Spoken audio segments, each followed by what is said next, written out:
രാവിലെ തന്നെ നിങ്ങൾക്ക് ഫ്ലാറ്റൊക്കെ കാണിച്ചു തരാമെന്ന് വിചാരിച്ചു.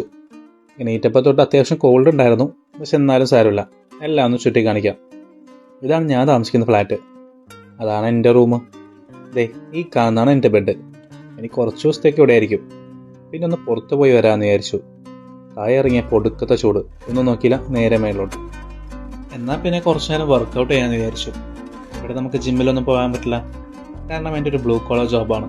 അതെന്താണെന്ന് പിന്നെ പറഞ്ഞുതരാം. നമ്മൾ അത്യാവശ്യമുള്ള സെറ്റപ്പൊക്കെ വെച്ച് ഷോൾഡറിന് അത്യാവശ്യം വർക്കൗട്ട് ചെയ്തു. ഏത് സിറ്റുവേഷനിലാണെങ്കിലും നമുക്ക് പറ്റാവുന്നത് പോലെ അത്യാവശ്യം വർക്കൗട്ട് ചെയ്യാം, കാരണം ഹെൽത്ത് ഇസ് വെൽത്ത്. പിന്നെ വൈകുന്നേരം ആയപ്പോൾ വീണ്ടും അത് പുറത്തിറങ്ങി. ആ വണ്ടി കൊള്ളാലേ, കുറച്ച് കഴിഞ്ഞ് നമുക്ക് മേടിക്കാം. പിന്നെ നേരെ പള്ളിയിലോട്ട്. വർക്കില്ലാത്ത സമയത്ത് കുറച്ച് നേരം പള്ളിയിൽ സ്പെൻഡ് ചെയ്യും. ഇവിടെ ഭയങ്കര പീസാണ്. പിന്നെ രാത്രി ആയപ്പോഴത്തേക്കും നമുക്ക് കഴിക്കാനുള്ള ഫുഡ് എത്തി. ഞാൻ പറഞ്ഞല്ലോ, നമുക്കിവിടെ അത്യാവശ്യം സെറ്റപ്പാണ്, ഫുഡൊക്കെ ഫ്രീയാണ്. പിന്നെ കുറച്ച് നേരം സിനിമയും കണ്ട് നേരെ കിടന്നുറങ്ങാമെന്ന് വിചാരിച്ചു. രാവിലെ ഡ്യൂട്ടി ഉണ്ട്. അപ്പോൾ ഓക്കെ, ബൈ.